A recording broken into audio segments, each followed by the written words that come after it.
কি বুঝলেন, কি বলছেন পরিবার? দেখুন, স্বাভাবিকভাবে পরিবার চিন্তিত, স্বাভাবিক এটা নিয়ম। তার পরিবারের বাবা থেকে ভাই যারা আছেন, কাকা আছেন, জ্যেষ্ঠ ভাই যারা আছেন, সবার সাথে কথা বলেছি, পাড়া প্রতিবেশী আছে। আমাদের এখন দেখুন, এটা সেন্ট্রালের হাতে আছে।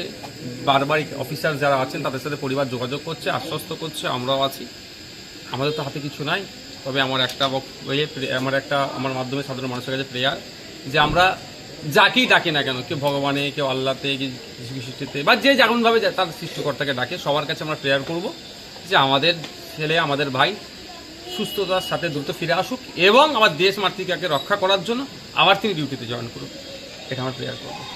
পাকিস্তানের মতন একটা দেশ এরকম জওয়ানদের আটকে রাখলো, তারপরেও এরকম কোনো রকমভাবে কথা হচ্ছে না এবং এত 72 ঘন্টা পেরিয়ে গেল। দেখুন, 70 ঘন্টা অতিবাহিত হয়েছে। ব্যাপারটা হচ্ছে আমাদের হাতে তো নেই, আমরা সিভিলিয়ান, আমাদের হাতে নেই ব্যাপারটা কোন জায়গায় কী হচ্ছে।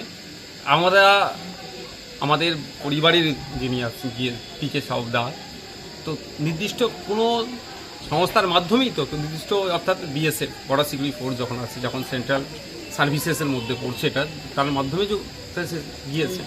সুতরাং আমরা যেমন চিন্তিত, তারা চিন্তিত, সাথে সাথে তারাও দায়িত্ববদ্ধের মধ্যে পড়ছে, তাদের দায়িত্বের মধ্যে পড়ছে দ্রুত কিভাবে তাকে ফিরিয়ে নিয়ে আসা যায়।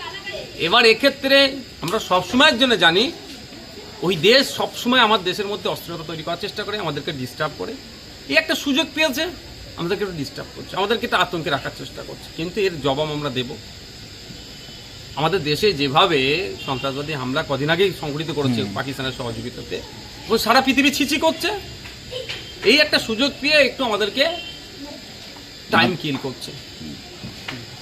ভারত আছে, আমি তো একজন ছোট্ট একজন এমএলএ মানুষ, বা আমাদের পার্টিটা ছোট্ট, সারা ভারতবর্ষ আছে। কারণ যাকে আজকে পাকিস্তান আটকে রেখেছে, সে সারা ভারতবর্ষের মানুষের নিরাপত্তার জন্য 24 ঘন্টা প্রস্তুত নিজের বুকে গুলি খাওয়ার জন্য। তাহলে অমন এক ব্যক্তিকে যখন আটকে রেখেছে, আমি একা কেন, সারা ভারতবর্ষের মানুষ প্রেয়ার করছে যা দ্রুত সে আমাদের আবার মাতৃভূমিতে ফিরে আসুক। শুধু ফিরে আসুক না, আমি তার পিতার সাথে কথা বললাম, একদম নির্দ্বিধাই বলছে, মানে এই তো হওয়া দরকার যে ফিরে আসুক এবং দ্রুত চাকরিতে আবার জয়েন করুক দেশকে রক্ষার জন্য। পাকিস্তানকে কি কোনো রকম হুঁশিয়ারি দেবেন? দেখুন, আমার থেকে তো আমার দেশের স্বরাষ্ট্র দপ্তর আছে, দেশের প্রধানমন্ত্রী আছে, ফরেন মিনিস্টার আছে, আমরা তো সব সময় ওদের খিলাফে বলছি, আর বলেও যাব।